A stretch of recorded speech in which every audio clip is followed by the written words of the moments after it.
네바다 사막에서 평생을 살아온 한 소녀가 있었습니다. 사막은 언제나 뜨겁고 메마른 곳, 아무것도 자랄 수 없는 땅이라 여겨졌죠. 하지만 그녀는 끝내 꿈을 포기하지 않았습니다. 흙도 물도 부족한 그곳에서 언젠가 푸른 농장을 만들겠다고 다짐했어요. 그러던 어느 날, 그녀의 눈앞에 한국에서 온 놀라운 장면이 펼쳐졌습니다. 믿기지 않던 장면은 곧 그녀의 운명을 바꿔놓았죠. 사막을 떠나 한국으로 향한 그녀. 낯선 땅에서 기술을 배우며 수없이 흔들렸지만 결국 불가능을 가능으로 만드는 방법을 손에 넣었습니다. 과연 아무도 믿지 않았던 이 사막은 어떻게 변했을까요? 어떤 비밀이 그녀의 손끝에서 기적이 되었을까요? 충격적이면서도 감동적인 이 이야기를 지금부터 들려드리겠습니다.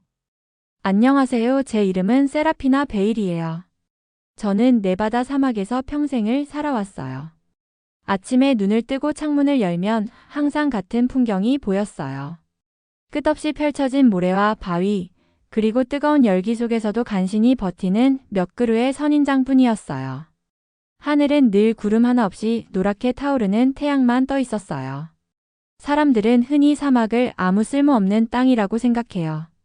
하지만 저는 제 고향을 다르게 느꼈어요. 어릴 적부터 저는 밖에 나가 갈라진 땅을 손으로 만지며 눈을 감았어요. 그러면 상상 속에서는 이 땅 위에 초록빛 식물들이 자라고 있었어요. 줄지어 늘어선 토마토와 상추가 모래 위에서 싱싱하게 자라는 모습을 그렸어요. 엄마는 제가 저녁 식사 때 남겨둔 씨앗들을 뒷마당에 심으려고 구멍을 파는 걸 보면 늘 고개를 저으셨어요. 씨앗들은 늘 죽어버렸어요. 땅은 너무 딱딱했고 물은 늘 부족했으며 낮에는 태양이 너무 뜨겁고 밤에는 너무 추웠기 때문이었어요. 우리 마을에서 물은 언제나 큰 문제였어요. 신선한 음식은 비싸고 구하기 힘들었어요. 가장 가까운 식료품점은 차로 40마일이나 떨어져 있었고 우리가 먹는 채소 대부분은 수백 마일을 달려온 통조림이나 포장 채소였어요. 제가 농부가 되겠다고 결심한 건 12살 때였어요. 그날도 마당에 씨앗을 심다가 실패하고 현관 계단에 앉아 있었어요. 주위 땅은 온통 마른 먼지투성이었고 제 손은 가루처럼 부서지는 흙으로 덮여 있었어요. 끝없이 펼쳐진 사막을 바라보며 저는 제 자신과 약속했어요. 어떻게든 이 빈 땅을 푸른 생명으로 가득 채우고 말 거예요. 우리 마을 사람들이 먼 길을 가지 않아도 비싼 값을 치르지 않아도 신선한 채소를 먹을 수 있도록 도울 거예요. 밤이면 작은 책상에 앉아 노트에 아이디어를 적었어요. 학교 친구들은 제 꿈을 불가능하다고 비웃었어요. 사막에서 농사를 짓겠다는 얘기를 하면 모두 웃었어요. 차라리 비가 자주 오고 풀이 무성한 곳으로 이사 가라고 했어요. 하지만 저는 고향을 떠나고 싶지 않았어요. 5해가 지나고 저는 이제 17살이 되었어요. 제 노트는 수많은 그림과 아이디어로 두꺼워졌지만 우리 집 뒷마당은 여전히 그대로였어요. 갈색 흙, 죽은 식물들, 그리고 텅 빈 꿈뿐이었어요. 점점 다른 사람들의 말이 맞을지도 모른다는 생각이 들었어요. 어쩌면 사막에서 농사를 짓는 건 정말 불가능한 걸지도 몰랐어요. 그러던 7월의 무더운 어느 날 오후 모든 게 달라졌어요. 저는 작은 거실에 앉아 밖의 더위를 피해 있었어요.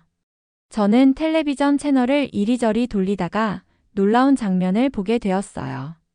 화면 속 기자는 유리로 된 건물 안에 서 있었어요. 그런데 이 건물은 평범한 건물이 아니었어요.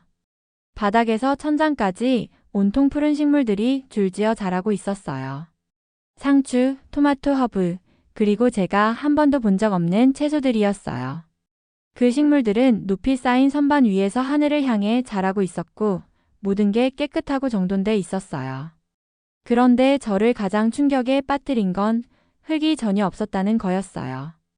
식물들은 하얀 튜브 안에서 뿌리를 들이운 채 자라고 있었고 태양빛 대신 보라색과 분홍빛의 밝은 조명이 쏟아지고 있었어요. 투명한 관 속으로 물이 흘러가며 식물마다 필요한 만큼을 딱 맞게 공급해주고 있었어요. 기자는 이것을 스마트팜이라고 불렀고 그곳이 한국에 있다는 사실을 알려주었어요. 저는 텔레비전 화면에 바짝 다가앉았어요. 기자는 이 스마트팜이 어디에서든 음식을 길러낼 수 있다고 했어요. 도시에서도 추운 곳에서도 심지어 땅속에서도 가능하다고 했어요. 일반 농장보다 90%나 적은 물을 사용하고 계절이나 날씨와 상관없이 1년 내내 식량을 생산할 수 있다고 했어요. 저는 노트를 집어들고 기억나는 것들을 모조리 적기 시작했어요. 방송이 끝나자 저는 조용한 거실에 앉아 멍하니 꺼진 텔레비전을 바라봤어요. 네바다 한가운데 유리로 된 탑 속에서 초록빛 식물들이 자라나는 모습이 떠올랐어요. 스마트팜에 대해 배울 수 있는 건 전부 배우고 다시 고향으로 돌아와 사막 속에 놀라운 것을 세우겠다고 다짐했어요. 다음 날 아침, 저는 한국으로 떠나기 위한 계획을 세우기 시작했어요.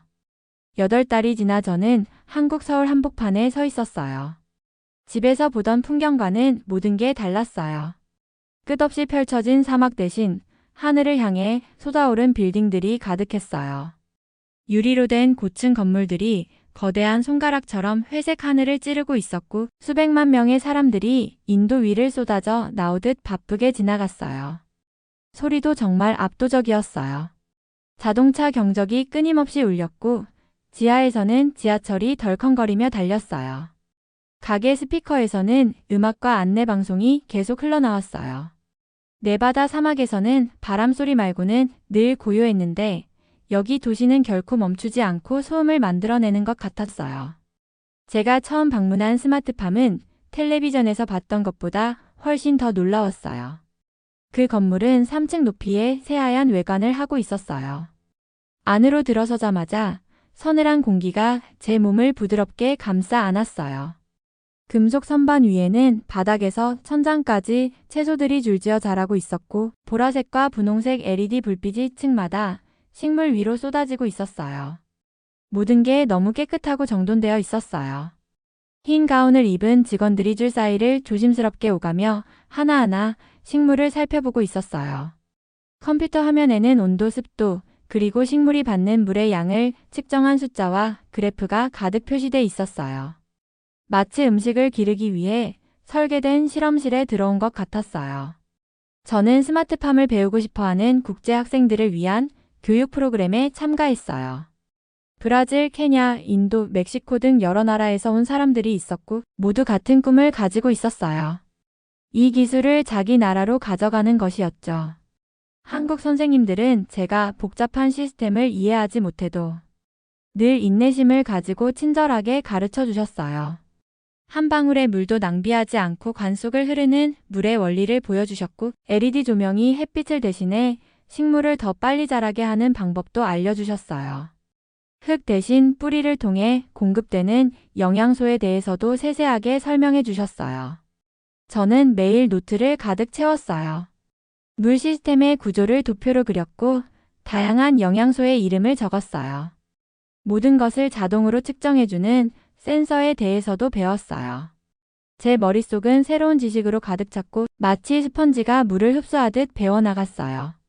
가장 힘든 건 고향에서 너무 멀리 떨어져 있다는 사실이었어요. 밤마다 작은 기숙사 방 창문 너머로 도시의 불빛을 보며 외로움을 느꼈어요. 끝없이 펼쳐진 사막과 가족들이 그리웠어요. 가끔은 제가 옳은 선택을 한 게 맞는지 의문이 들기도 했어요. 하지만 아침마다 다시 스마트팜으로 돌아가면 마음이 설렜어요. 저는 우리 고향 공동체를 완전히 바꿀 수 있는 비밀을 하나하나 배우고 있었어요. 한국에서 돌아온 지 6달 뒤, 저는 네바다 사막 한가운데 서 있었어요. 제 옆에는 커다란 금속 컨테이너가 놓여 있었는데, 이게 제 첫 번째 스마트팜이 될 곳이었어요. 은행에서 빌린 돈과 부모님의 도움으로 마련했어요. 바깥은 타는 듯한 사막의 햇빛을 막기 위해 하얀색 페인트로 칠해두었고 안에는 한국에서 배운 모든 것들을 설치했어요. LED 조명, 물이 흐르는 관, 재배 선반, 그리고 컴퓨터 제어 장치까지 모두 갖췄어요. 이 농장을 짓는데 몇 주간의 고된 노력이 필요했어요. 매일 도구와 장비를 트럭에 싣고 현장까지 운전해 갔어요. 사막의 뜨거운 열기는 모든 걸 더 힘들게 만들었어요. 정오가 되면 금속 표면은 맨손으로는 도저히 만질 수 없을 만큼 뜨거워졌어요. 그래서 두꺼운 장갑을 껴야 했고 30분마다 그늘에서 쉬어야 했어요. 저녁에 집에 돌아올 땐 셔츠가 항상 땀에 흠뻑 젖어 있었어요. 마침내 모든 걸 시험해 볼 날이 왔어요. 저는 마을 사람 몇 명을 초대해 첫 가동 장면을 보여주었어요. 지역 신문 기자도 카메라를 들고 와 있었고 부모님은 긴장한 얼굴로 옆에 서 계셨어요. 이웃들도 몇몇 와 있었지만 표정만 봐도 제 시도가 실패할 거라 생각하는 것 같았어요. 제가 제어판의 전원 버튼을 눌렀어요. LED 조명이 켜지면서 보랏빛 빛이 컨테이너 안을 가득 채웠어요. 물펌프가 웅웅 소리를 내며 돌아가기 시작했고 냉각 시스템은 차가운 공기를 불어넣었어요. 처음 몇 분 동안은 모든 게 완벽해 보였어요. 컴퓨터 화면에는 바깥은 화씨 100도가 넘는데도 안은 72도로 쾌적하게 유지된다고 표시됐어요. 하지만 곧 재앙이 닥쳤어요. 제어판의 빨간 경고등이 깜빡이기 시작했고 경보음이 크게 울렸어요. 화면 속 온도는 빠르게 올라갔어요. 화씨 80도, 90도, 곧 100도까지 치솟았어요. 냉각 시스템이 극한의 사막 열기를 감당하지 못한 거예요. 일부 관에서는 김이 피어오르기 시작했어요. 주변 사람들은 서로 수군거리기 시작했어요.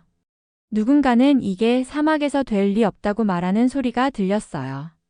기자는 사진 찍기를 멈추고 카메라를 챙기기 시작했어요. 한국에서 보낸 몇 달, 쏟아부은 돈, 품은 꿈들 모든 게 눈앞에서 무너져 내리는 것 같았어요. 하지만 저는 포기하지 않았어요. 한국의 엔지니어들이 문제가 생겼을 때 결코 당황하지 않고 침착하게 해결책을 찾아내던 모습이 떠올랐어요. 저도 그렇게 해야 했어요. 저는 즉시 일부 조명을 꺼서 컨테이너 안에 열을 줄였어요.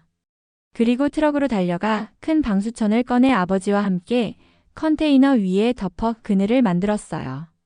또 몇몇 장치에서 전력을 돌려 추가 냉각 팬을 돌렸어요. 조금씩 안의 온도가 내려가기 시작했어요. 빨간 경고등이 꺼졌고 경보음도 멎었어요. 해가 질 무렵에는 시스템이 다시 안정적으로 돌아가고 있었어요. 남아서 지켜본 사람들은 놀란 듯 감탄하는 눈빛을 보였어요. 그 다음 저는 매일같이 컨테이너 농장을 찾았어요. 아침마다 덜컹거리는 사막길을 달리면서 가슴은 늘 두근거렸어요. 혹시 식물들이 아직 살아있을까? 기계들은 제대로 돌아가고 있을까? 사막에는 언제든 모든 걸 망칠 수 있는 변수들이 있었어요. 모래폭풍, 정전, 그리고 극심한 열기 때문에 장비가 고장나는 일까지요. 처음에는 변화가 너무 미세해서 눈으로 거의 알아볼 수 없었어요. 씨앗을 심었던 자리에서 작은 초록 점들이 보였어요. 곧 그 점들은 제 손톱보다 작은 잎사귀로 자라났어요. 저는 몸을 굽혀 하나하나 들여다보며 보석을 세듯 잎을 세었어요. 시간이 지날수록 잎은 점점 더 커지고 선명한 초록빛을 띠었어요. 줄기는 두꺼워지고 더 단단해졌어요. 매일 아침은 마치 생일 선물을 여는 기분이었어요. 컨테이너 문을 열고 들어서면 밤사이 어떤 변화가 있었는지 확인하는 순간이 기다리고 있었어요. 머리 위로 보랏빛 LED 조명이 은은히 울렸고 공기는 상쾌하고 맑아서 사막의 건조한 공기와는 완전히 달랐어요. 초록 잎에는 물방울이 반짝였고 모든 것이 건강하고 생기 있어 보였어요. 3주째가 되자 토마토 줄기에는 작은 꽃봉오리들이 맺히기 시작했어요. 상추는 둥글고 예쁜 모양으로 퍼졌고 콩줄기들은 지지대를 타고 빛을 향해 자라올랐어요. 제 인생에서 그토록 자랑스러웠던 순간은 없었어요. 이 식물들은 흙도 비도 자연의 도움도 없이 자라나고 있었어요. 오직 과학과 기술 그리고 세심한 계획 덕분에 자라고 있었어요. 가장 흥분된 순간은 42일째에 찾아왔어요. 컨테이너 문을 열자마자 저도 모르게 숨을 크게 들이마셨죠. 빨갛게 익은 토마토들이 줄기에 주렁주렁 매달려 있었어요. 상추 잎은 샐러드를 만들기에 충분히 커졌고 콩은 크리스마스 트리 장식처럼 줄기에 매달려 있었어요. 제 사막 농장이 진짜 음식을 생산해낸 거예요. 저는 조심스럽게 가장 먼저 익은 토마토를 땄어요. 손에 올리니 LED 불빛에 데워져 따뜻했고 완벽하게 빨갛게 익어 있었어요. 한 입 베어 무는 순간 그 맛은 놀라웠어요. 달콤하고 즙이 많고 신선했어요. 마트에서 산 토마토보다 훨씬 맛있었어요. 그날 오후 저는 처음으로 바구니 가득 채소를 수확했어요. 상추, 토마토, 콩, 그리고 허브까지 할머니께서 쓰시던 큰 나무 바구니에 담았어요. 트럭으로 옮기면서 하얀 컨테이너를 돌아보았어요. 겉보기엔 그저 사막 한가운데 놓인 상자일 뿐이었어요. 하지만 그 안에서는 기적이 일어나고 있었어요. 저는 곧장 마을 중심지로 향했어요. 주말마다 열리는 장터가 열리고 있었거든요. 큰 천막 아래에서 사람들은 수공 예품과 중고 물건들을 팔 준비를 하고 있었어요. 제가 신선한 채소로 가득 찬 바구니를 들고 다가가자 대화들이 멈추고 모두가 저를 바라봤어요. 꽃가게를 운영하는 로드리게즈 씨가 가장 먼저 말을 걸었어요. 이렇게 예쁜 채소들을 어디서 샀냐고 물으셨어요. 제가 직접 재배한 거라고, 바로 이 사막에서 길러낸 거라고 말하자 로드리게즈 씨의 입이 놀라움에 크게 벌어졌어요. 다른 사람들도 바구니 주위로 모여들어 잎을 만져보고 토마토 냄새를 맡았어요. 소문은 순식간에 시장 안에 퍼져나갔어요. 사람들은 친구와 가족에게 전화를 걸어 네바다 사막에서 자란 불가능한 채소를 보러 오라고 소리쳤어요. 마을 장터에서 첫 수확을 했던 날로부터 벌써 2년이 지났어요. 지금 제 작은 사막 농장은 제가 상상도 못했던 모습으로 자라났어요. 예전에는 하얀색 컨테이너 하나뿐이었지만 이제는 12개가 가지런히 줄지어 사막 위에 서 있어요. 하늘에서 내려다보면 아마 황량한 사막 한가운데 놓인 작은 마을처럼 보일 거예요. 각 컨테이너는 매주 20가정이 먹을 수 있는 신선한 채소를 생산하고 있어요. 이제는 지역 식료품점이 멀리서 채소를 들여오는 대신 저에게서 상추, 토마토, 허브를 사가요. 가격은 더 저렴하고 음식은 훨씬 신선하고 맛있어요. 수확한 지 몇 시간도 안 된 채소를 사람들이 바로 살 수 있으니까요. 예전에는 잘 익은 토마토를 한 번도 먹어보지 못했던 아이들이 지금은 제 토마토가 너무 달고 즙이 많다고 부모님께 사달라고 조르곤 해요. 가장 보람 있는 순간은 다른 사람들이 제가 몇 년 전 느꼈던 그 흥분을 똑같이 느끼는 걸 보는 일이었어요. 주말마다 젊은이들이 제 농장을 찾아와요. 저는 그들에게 LED 조명이 어떻게 작동하는지, 물 시스템이 어떻게 한 방울도 낭비하지 않는지, 흙 없이도 식물이 자랄 수 있다는 걸 보여줘요. 그들의 눈은 마치 제가 처음 텔레비전에서 한국의 스마트팜을 봤을 때처럼 반짝였어요. 지난달에는 청소년 몇 명이 제게 와서 남는 컨테이너 하나로 직접 농장을 시작해 보고 싶다고 했어요.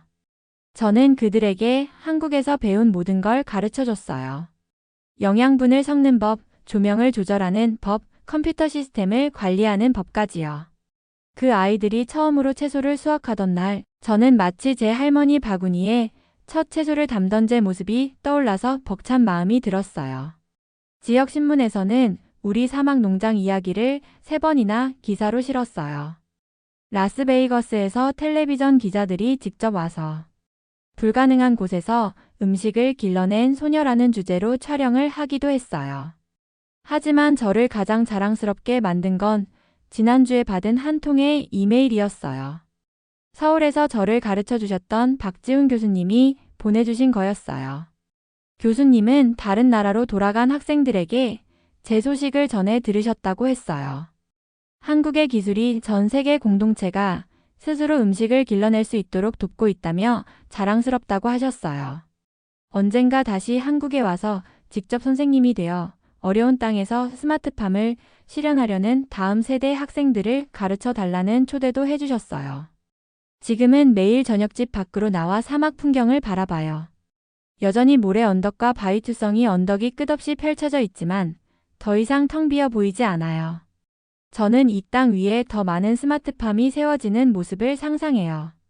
그리고 세계 다른 사막 지역에도 이런 공동체가 생겨나 스스로 식량을 길러내는 모습을 그려요. 제 주머니 속에는 여전히 작은 토마토 씨앗 봉지가 있어요. 절반은 영어로, 절반은 한국어로 적혀 있는 글씨가 보이죠. 이 씨앗은 제게 불가능한 꿈도 바다를 건너온 지식과 새로운 아이디어를 심고자 하는 용기만 있다면 현실이 될 수 있다는 걸 늘 상기시켜줘요. 오늘 이야기가 재밌으셨다면 구독과 좋아요를 부탁드립니다. 시청해주셔서 감사합니다.